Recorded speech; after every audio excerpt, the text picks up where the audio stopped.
রাঙামাটির এই শান্ত নীল জলরাশি দেখে আমাদের ভ্রমণের গল্প যতটা সহজ মনে হচ্ছে, আমাদের শুরুটা কিন্তু ততটা সহজ ছিল না। গতকাল একটানা বাইক রাইড করে রাঙামাটি আসার পর আজ সকালে পড়লাম এক মহাবিপদে। রাঙামাটির পুরো শহর তন্ন তন্ন করে খুঁজেও এক ফোঁটা ফুয়েল পেলাম না, যাতে করে আমাদের পরবর্তী গন্তব্য বান্দরবন যেতে পারি। এই ফুয়েল ক্রাইসিসের মাঝে আমাদের স্বপ্নের রাঙামাটি ট্যুর কি তবে এখানেই শেষ হয়ে যাবে? ফুয়েল না পাওয়ার গল্প নিয়ে আমাদের এবারের পর্ব।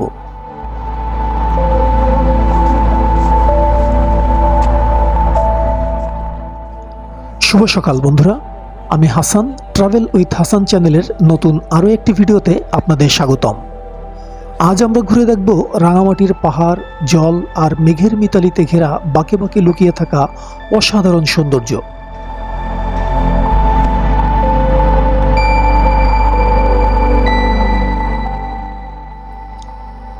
গতকালকের টানা বাইক রাইডের ধকল কাটিয়ে আজ বের হওয়ার কথা ছিল বান্দরবনের উদ্দেশ্যে, কিন্তু শহরের 3টা ফুয়েল পাম্পেই ফুয়েল নেই।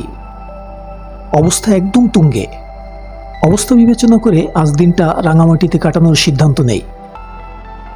তাই তেলের দুশ্চিন্তা আপাতত পাশে রেখে 200 টাকায় সিএনজি রিজার্ভ করে আমরা চলে এলাম রাঙামাটির আইকনিক ঝুলন্ত সেতু দেখতে। কর্ণফুলী হ্রদের 2 পাহাড়কে এক সুতায় গেঁথে রাখা 335 ফিটের এই সেতুটি যেন পুরো রাঙামাটির একটি জীবন্ত প্রতীক।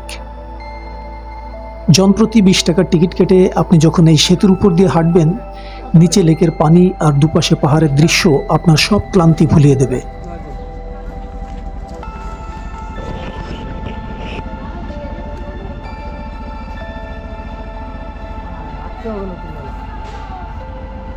সেই ঝুলন্ত ব্রিজ।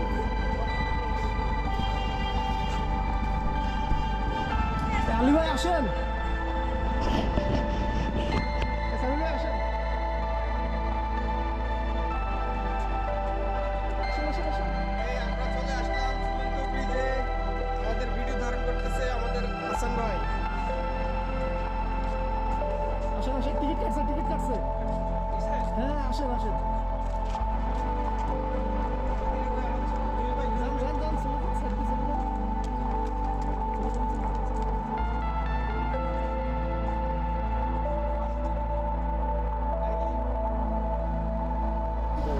তবে মনে রাখবেন, কাপ্তাই লেকে বোট ভ্রমণ না করলে আপনার এই সফরটা কিন্তু অপূর্ণই থেকে যাবে।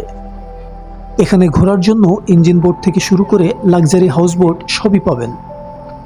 সাধারণত একটা বোট সারাদিনের জন্য রিজার্ভ করে নিলে সুবলং ঝর্ণা, রাজবন বিহার, আদিবাসী গ্রাম সহ বিভিন্ন আকর্ষণীয় স্পটগুলি ঘুরে দেখতে পারবেন। সিজন আর বোটের ধরন অনুযায়ী ভাড়া 2000 থেকে 3000 টাকার মধ্যেই থাকে, তবে দরদাম করে কিছুটা সমন্বয় করে নেওয়া সম্ভব। ব্রিজের এপারে এসে যখন দাঁড়াবেন, দেখতে পাবেন গাছের ছায়া আর আধা আলোতে নানা রকম পাহাড়ি ফলের পসরা সাজিয়ে বসে আছে ছোট ছোট টং ঘরে। আনারস, বেল, পাহাড়ি সুস্বাদু কলাসহ নানা ধরনের পাহাড়ি ফলের স্বাদও নিতে পারবেন।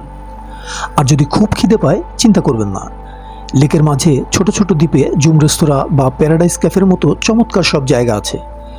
সেখান থেকে স্বাদ নিতে পারবেন এখানকার সিগনেচার খাবার ব্যাম্বু চিকেন আর কাপ্তাই লেকের তাজা মাছের। এক কথায় বলা যায়, এই খাবারের স্বাদ না নিলে ভ্রমণের পরিপূর্ণ আনন্দটাই মিস করবেন। সারাদিনের ঘোরাঘুরি শেষ করে একটু বিশ্রামের ফাঁকে তৈরি করে ফেললাম আমাদের পরবর্তী গন্তব্যর মায়াবী দ্বীপের প্ল্যান। দুপুর গড়িয়ে বিকেল হতেই পৌরসভা মোড় থেকে সিএনজি রিজার্ভ নিয়ে চলে এলাম রিজার্ভ বাজার ঘাটে।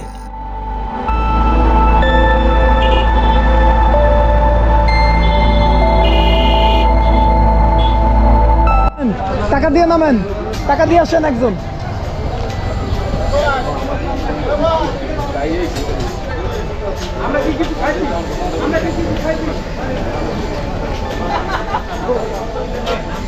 সত্তর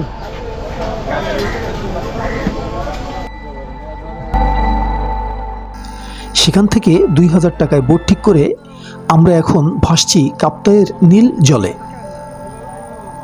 বিকালের হালকা আলোতে লেকের পানি আর ভেসে চলা বোট আর দূরে দিগন্ত জোড়া পাহাড়ের সারি, মাথার উপরে হালকা মেঘের আনাগোনা, এই প্রশান্তি ভাষায় প্রকাশ করা কঠিন। রিজার্ভ বাজার থেকে দ্বীপটিতে আসতে আমাদের প্রায় 30 থেকে 35 মিনিট সময় লেগেছে। ভাই আমরা যে এই ভ্রমণে আসলাম ঈদ উপলক্ষে, ঈদুল আনন্দের জন্য, এই ভ্রমণটা আপনি কিভাবে উপভোগ করতেছেন? আসলে ঈদ মানে আনন্দ, ঈদ মানে একটা অন্যরকম অনুভূতি। এই ঈদের আনন্দটা পরিপূর্ণভাবে উপভোগ করার জন্য আমরা প্রায় 6 থেকে 7 দিন ব্যাপী একটা বাইক ট্যুরের আয়োজন করেছি এবং তার প্রথম দিনে আমরা রাঙামাটি পৌঁছালাম এবং এখন আমরা আপনার সামনে দেখতে পাচ্ছেন যে আমরা মায়াবী দ্বীপে এসে গেছি।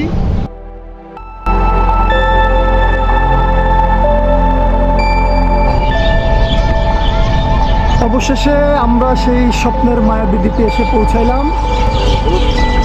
এখানে আসার একটা শিডিউল ছিল।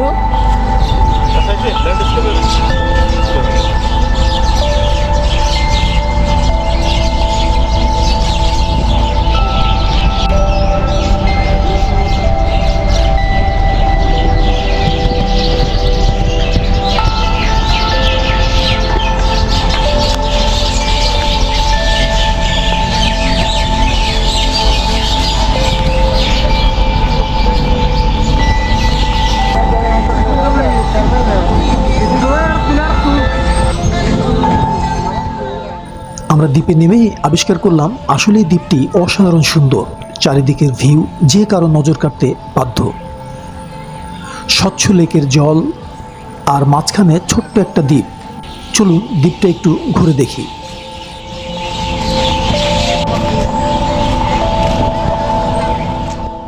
দ্বীপটিতে মায়াবিনী, মায়াবতী, ঘুম নামে 3টি কটেজ আছে। আরও আছে একটি জুম ঘর, একটি নিজস্ব ক্যাফে আছে যেখানে চাইলে যে কোনো খাবার আপনি নিজের টাকায় কিনে খেতে পারবেন। রিজার্ভ বাজার থেকে দ্বীপটিতে আসার নিজস্ব একটি বোটের ব্যবস্থাও আছে।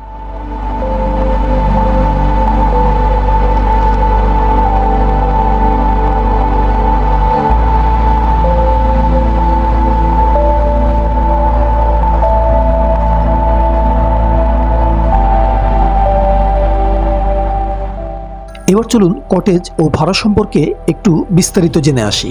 আমি আপনাদেরকে আজকে দেখাবো আমাদের 2টা কটেজ, মায়াবিনী, মায়াবতী। তো আমি মায়াবতীর সামনে আছি, এটা আমাদের কটেজ মায়াবতী। এটা ডাবল খাটের একটি রুম। প্রবেশ করতেছি আমি মায়াবতীতে। আপনারা প্রবেশ করার সাথে সাথে দেখতে পারবেন 2টো খাট এখানে দেওয়া আছে, একটা ডাবল খাট, একটা সিঙ্গেল খাট, পরিপাটি রুম। এটা মূলত যারা বাচ্চা নিয়ে আসবেন, কাপল বেবি নিয়ে আসবেন, তাদের জন্য বেস্ট একটা রুম। এই ছোটো খাটটাতে বেবি থাকতে পারবে এবং বড় খাটটাতে কাপল থাকতে পারবে এবং প্রশস্ত একটি রুম। এই যে সোফা দেওয়া আছে, টি টেবিল দেওয়া আছে, বা 3 জনের কোনো ফ্রেন্ড সার্কেল আসলে তারাও এই রুমটি নিতে পারবেন। এখানে 2টো ডাবল খাট দেওয়া আছে, একটা বড় সাইজের, একটা সিঙ্গেল সাইজের। এবং আমাদের এই মায়াবী দ্বীপের কটেজগুলো সবগুলো খোলামেলা, আলো বাতাস পরিপূর্ণ প্রতিটি রুমে। আমি এখন আপনাদেরকে একটু দেখাচ্ছি যে আমাদের বেডসিন দেওয়া আছে এখানে। ওয়াশরুমটা একটু দেখাচ্ছি, এটা আমাদের ওয়াশরুম, খুবই প্রশস্ত একটি ওয়াশরুম। আর এই ওয়াশরুমের পাশে যে স্লাইডিং গ্লাস, এখান থেকে আপনি পুরো রাঙামাটির লেক ভিউ উপভোগ করতে পারবেন। খুবই সুন্দর মনোরম দৃশ্য। আর প্রতিটি রুমে স্লাইডিং গ্লাস দেওয়া আছে, যথেষ্ট আলো বাতাস প্রবেশ করতে পারে এই রুমগুলোতে। আমাদের পুরো দ্বীপ এবং প্রতিটি কটেজ সোলার সিস্টেম, যার ফলে কারেন্ট যাওয়ার কোনো টেনশন নাই। 24 ঘন্টা আপনারা আলো পাবেন। আর দিনের বেলাতে যথেষ্ট আলো রুমে প্রবেশ করতেছে। এটা মূলত 3 জনের একটি রুম। এখানে আমাদের প্রতিটি রুমে আমাদের গেস্টদের জন্য কমপ্লিমেন্টারি ব্রেকফাস্টের ব্যবস্থা আছে। তো যা হোক, আমি এতক্ষণ মায়াবতী দেখাইলাম, এখন আপনাদেরকে আমি মায়াবিনী রুমটা একটু দেখানোর চেষ্টা করতেছি। 2টো রুমই পাশাপাশি এবং এটা ডাবল বেডের রুম। এই 2টো রুম আমাদের ডাবল বেডের। এখন আমি মায়াবিনীতে প্রবেশ করব, দেখাবো এটার সৌন্দর্য এবং এটার ডেকোরেট এবং এটার বিস্তারিত। এটা আমাদের মায়াবিনী। তো আমি প্রবেশ করতেছি মায়াবিনীতে। আমরা প্রবেশ করলাম মায়াবিনীতে এবং প্রবেশ করেই আমরা দেখতে পাচ্ছি 2টো খাট, একটা ডাবল, একটা সিঙ্গেল। এখানে মূলত ওই আগের রুমটার মতোই কোনো ফ্যামিলি কাপল তাদের বাচ্চা সহ থাকলে তাদের জন্য এটা বেস্ট, এবং যদি 3 জনের কোনো গ্রুপ আসে তাদের জন্য এটা বেস্ট। তো আপনারা এখানে একটা সোফা, একটি টি টেবিল, একটি আলমারি, লম্বা প্রশস্ত আয়না সহ পেয়ে যাবেন। খুবই সুন্দর পরিপাটি গোছালো একটি রুম। এবং এই রুমের বিশেষ বৈশিষ্ট্য হচ্ছে পুরো রুমটাতেই আপনার জ্বালানা, আলো বাতাস পর্যাপ্ত পরিমাণে পাওয়া যাবে। এখানে এই যে একটা বেসিন আছে, এখানে বেসিনের পাশেই একটা সুন্দর পরিপাটি ওয়াশরুম। আমি একটু দেখাচ্ছি ওয়াশরুমটা। এই ওয়াশরুম, এবং এই ওয়াশরুমে দেখেন আপনারা পুরো একটা বড় জানালা দেওয়া আছে। এটা আপনারা খুললেই আপনার এটার আলো বাতাস, আমার এক হাতে ক্যামেরা দেখে এটা খুলতে পারতেছি না, এটা একটু খুলে দেখাচ্ছি। খুললেই আলো বাতাস এবং এই যে দেখেন লেক ভিউ, একদম নিট অ্যান্ড ক্লিন, আবহাওয়া প্লাস বাতাস সব কিছু পরিষ্কার পরিচ্ছন্ন। তো আপনাদের সবার এখন জানার আগ্রহ এই রুমের ভাড়া কত। তো আমাদের এই মায়াবতীর রুমের ভাড়া হচ্ছে গিয়ে পার রুম 5,500 টাকা করে। এক রুমে 3 জন থাকতে পারবেন এবং কমপ্লিমেন্টারি ব্রেকফাস্ট থাকবে। তো আমি প্রবেশ করতেছি কটেজ ঘুমে। এটা অনেক প্রশস্ত একটি রুম, যা খুবই সুন্দর পরিপাটিভাবে ডেকোরেট করা। আমি প্রবেশ করলাম, শুরুতেই হাতের বামে আমাদের ওয়াশরুম। আপনারা এখানে একটি সোফা পেয়ে যাবেন, 2 জনের একটি টি টেবিল পেয়ে যাবেন। ভিডিও শেষে জানতে পারবেন এই রুমটার রেন্ট কত। তো আমাদের এখানে একটি ডাবল খাট দেওয়া আছে, একটি আলমারি দেওয়া আছে লম্বা লুকিং গ্লাস সহ। আর এই রুমটা খুবই প্রশস্ত, খোলামেলা, এবং এই রুমটার একটা বিশেষ বৈশিষ্ট্য এই জানালা দুইটা, অনেক বড় বড় 2টা জানালা, যেটা আপনারা খুললেই একদম ফুল রাঙামাটির লেক ভিউ দেখতে পাবেন। খুবই সুন্দর, এখান থেকে আপনারা লেক ভিউটা উপভোগ করতে পারবেন। দেখেন কি চমৎকার, খুবই সুন্দর। আর এই লেক ভিউর সৌন্দর্য এক এক সময় এক এক রকম, পানি কমলে একরকম, পানি বাড়লে আরেক রকম। সবগুলি আপনারা উপভোগ করতে পারবেন, চাঁদের আলো উপভোগ করতে পারবেন, বৃষ্টি উপভোগ করতে পারবেন। আমাদের এই কটেজের গেস্ট যারা আসবেন তাদের এই দ্বীপে আসা নিয়ে কোনো টেনশন করতে হবে না, আমরা আপনাদেরকে শহর থেকে রিসিভ করে নিয়ে আসবো। তো আমি আমাদের ওয়াশরুমটা একটু দেখাচ্ছি। এটা আমাদের ঘুমের ওয়াশরুম, খুবই পরিষ্কার পরিচ্ছন্ন, নিট অ্যান্ড ক্লিন এবং খুব সুন্দরভাবে সাজানো। একটি বেডসিন দেওয়া আছে, একটি হাই কমোড দেওয়া আছে, আর একটি অ্যাডজাস্ট ফ্যান দেওয়া আছে। তো এবার জানিয়ে দিচ্ছি আমাদের এই কটেজটির রেন্ট। আমাদের এই কটেজটির রেন্ট পড়বে হচ্ছে গিয়ে 4500 টাকা, সাথে ইনক্লুডিং ব্রেকফাস্ট। আপনি যদি সস্তায় থাকতে চান তবে শহরে অনেক ভালো মানের হোটেলও পাবেন 1500 থেকে 2000 টাকার মধ্যে। রাঙামাটির শুকনো মৌসুমে লেকের এই শান্ত রূপ আর বর্ষায় ঝর্ণার পূর্ণ যৌবন প্রতি ঋতুতেই নতুন নতুন সাজে ধরা দেয়। রাঙামাটি ভ্রমণের ফুয়েল ক্রাইসিস দিয়ে দিনটা শুরু হলেও শেষটা হলো এক অদ্ভুত মায়াবী অভিজ্ঞতায়। আজকের এই ভিডিওটি কেমন লাগলো কমেন্টে অবশ্যই জানাবেন। যারা রাঙামাটি বাইক নিয়ে আসার প্ল্যান করছেন তারা এই রুট ম্যাপটি ফলো করতে পারেন। শেয়ার করে সবাইকে জানার সুযোগ করে দিবেন। দেখা হবে পরের নতুন কোনো ভিডিওতে, নতুন কোনো পাহাড়ি গল্পে। ততক্ষণ পর্যন্ত ভালো থাকবেন। আল্লাহ হাফেজ।